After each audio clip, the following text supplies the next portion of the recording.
नमस्कार दोस्तों, स्वागत है आप सभी का आपके अपने YouTube चैनल विद्या पॉप पे। दोस्तों, आज की इस वीडियो में हम लोग का डीएलएड सेकंड सेमेस्टर की पेपर 3 की सीरीज़ हम स्टार्ट करने वाले हैं, जिसमें हम आज बहुविकल्पीय प्रश्न करने वाले हैं, जो कि ये सीरीज़ है पवन सीरीज़ है और पेपर का नाम है विज्ञान का कक्षा शिक्षण। ठीक है दोस्तों, तो ये कुछ पाठ्यक्रम में आएंगे ये दो बहुविकल्पीय प्रश्न हम लोग करते हैं शुरू।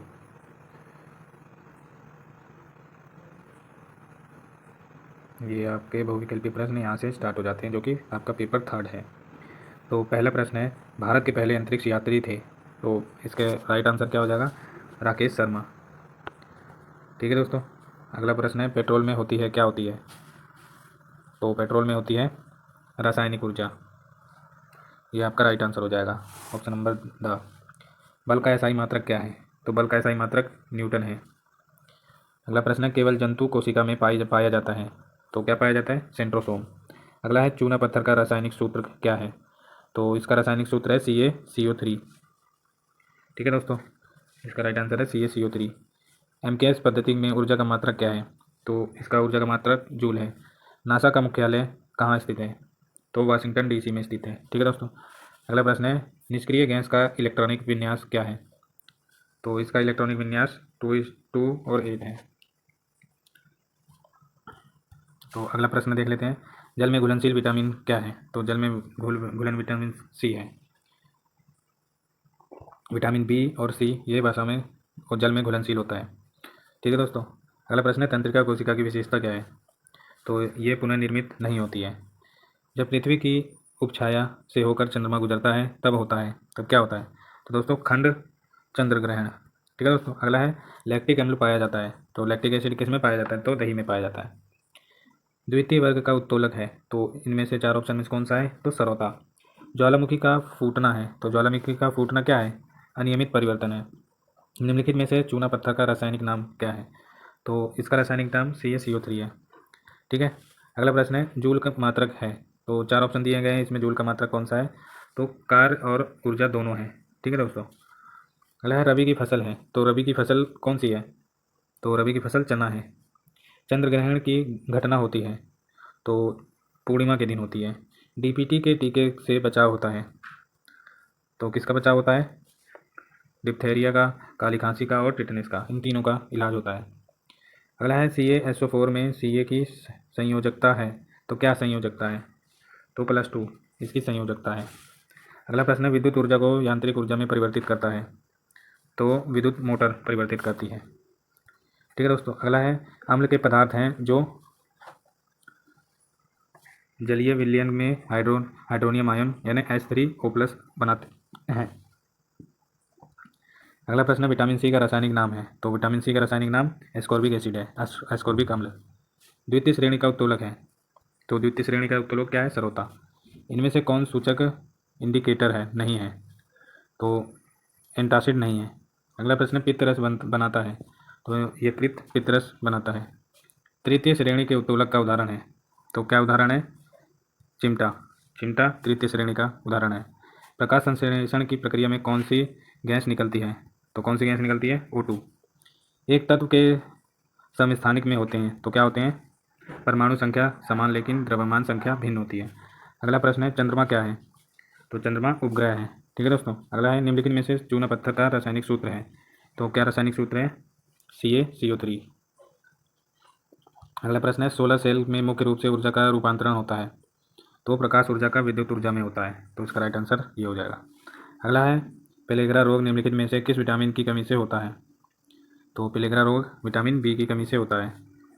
अगला प्रश्न है, जड़ों द्वारा वर्धी प्रजनन होता है, तो किस में होता है? शकरकंद में। अगला है, वह उत्तोलक जिसमें आलंब एवं आयाम के मध्य भार है, तो ट्राली। अगला प्रश्न है, निम्नलिखित में से भौतिक परिवर्तन है, तो कौन सा भौतिक परिवर्तन है? बल्ब का जलना। अगला प्रश्न है, नींबू में पाया जाने वाला अम्ल है, तो नींबू में पाया जाने वाला अम्ल साइट्रिक एसिड। तो अगला प्रश्न है, विटामिन D का सबसे सस्ता प्राकृतिक स्रोत क्या है? तो सबसे सस्ता प्राकृतिक स्रोत है विटामिन धूप, सूर्य की रोशनी। अगला है, सरौता में आलंब होता है, सरौता में आलंब होता है किनारे पर।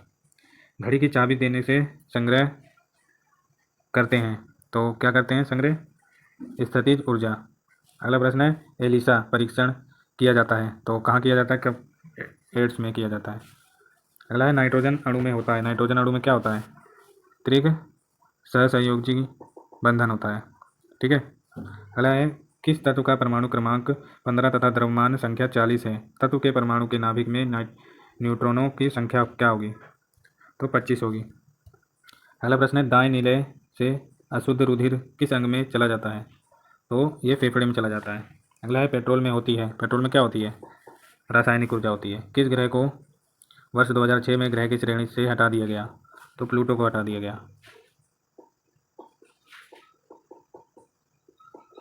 अगला प्रश्न है द्वितीय प्रकार के उत्तोलक का उदाहरण है?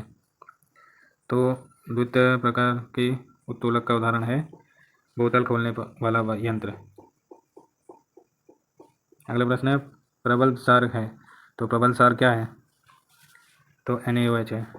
अधपका मांस खाने से होने वाला रोग है, तो कौन सा रोग है? एंथ्रेक्स। अगला प्रश्न है रसांकुर संरचना पाई जाती है यानी विली पाई जाती है किस में पाई जाती है? क्षुद्रांत में। सूर्य के प्रकाश को पृथ्वी तक आने में कितना समय लगता है? तो इसको समय लगता है 8 घंटा। अगला प्रश्न है जब पृथ्वी की उच्च छाया से होकर चंद्रमा गुजरता है तब क्या होता है? तब खंड चंद्रग्रहण लगता है। ठीक है दोस्तों।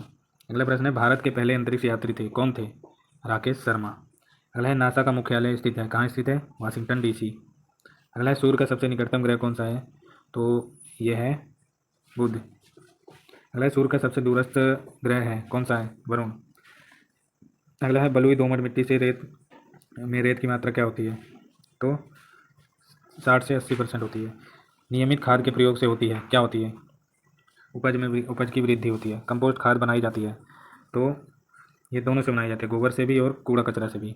अगला है नाइट्रोजन उर्वरक से पौधे बढ़ते हैं, अति शीघ्र गति से बढ़ते हैं।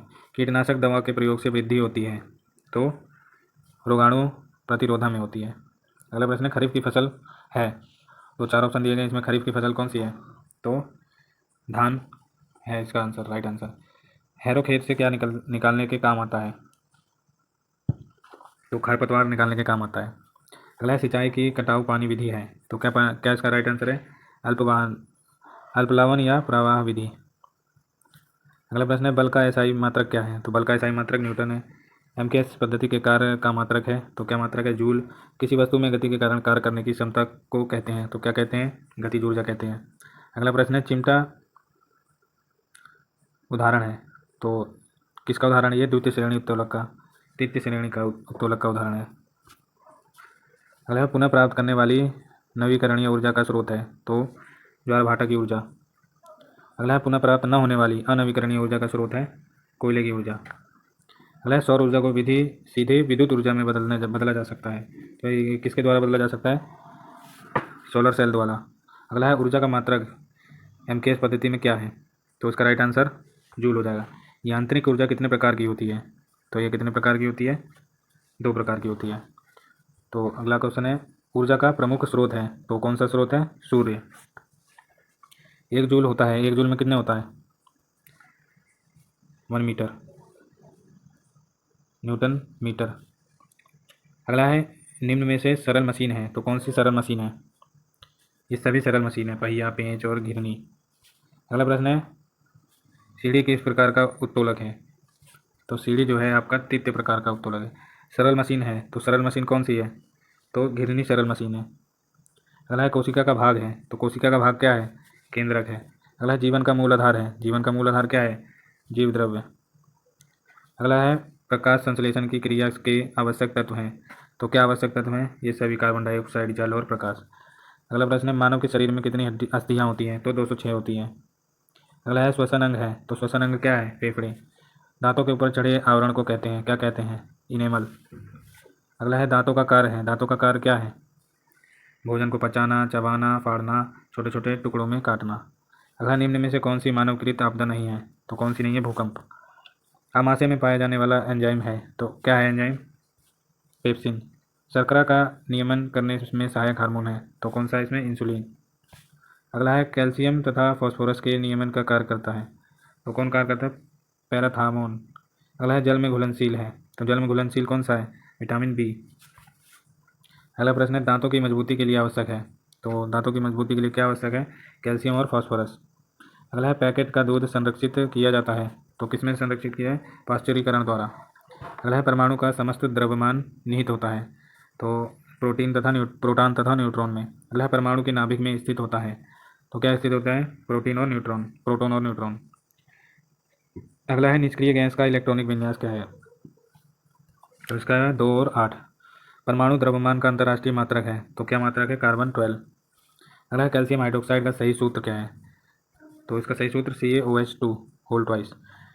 भौतिक परिवर्तनों में इसका राइट आंसर हो जाएगा पदार्थ के अणु में परिवर्तन नहीं होते हैं।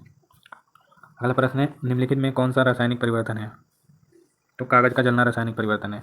ज्वालामुखी का फूटना है। तो कौन सा है ये? कौन सा परिवर्तन है? तो ये अनियमित परिवर्तन है। दिन रात का होना कौन सा परिवर्तन है? ये नियमित एवं प्राकृतिक परिवर्तन है। अगला है अम्ल वे पदार्थ हैं जो जलीय विलयन में हाइड्रोजन गैस बनाते हैं। अम्ल वे पदार्थ हैं जो जलीय विलयन में हाइड्रोनियम आयन बनाते हैं, H3O+ आयन बनाते हैं। अगला प्रश्न है अम्ल व क्षारों की प्रबलता निर्भर करती है उनके आयनन की मात्रा पर। अगला प्रश्न है प्रबल अम्ल क्षार वह है जो जल में अधिक आयनित हों। अगला है इलेक्ट्रॉन दाता तथा इलेक्ट्रॉन ग्राही पदार्थों के मध्य उन सहसंयोजक बंध बनाने की प्रक्रिया कहलाती है। तो क्या कहलाती है? आयनन। अगला है उदासीकरण क्रिया में लवण व जल बनते हैं। अगला प्रश्न है जिन अम्लों में ऑक्सीजन तथा सल्फर नहीं होते हैं वे कहलाते हैं। तो हाइड्रेसिड कहलाते हैं। अगला है जिन लवणों में के जलीय विलयन एक ही प्रकार के धनायन व एक ही प्रकार के ऋणायन देते हैं वे कहलाते हैं सामान्य लवण। अगला प्रश्न है सुनामी का निर्माण होता है। तो किसके द्वारा होता है? ये पृथ्वी की प्लेट खिसकने पर। अगला प्रश्न है सुनामी का संबंध है। सुनामी का संबंध किससे है? जलमग्न लहर, ये पानी के अंदर उत्पन्न लहर से।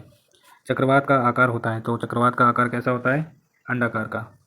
तो दोस्तों यहाँ पे आपके बहुविकल्पीय प्रश्न समाप्त होते हैं।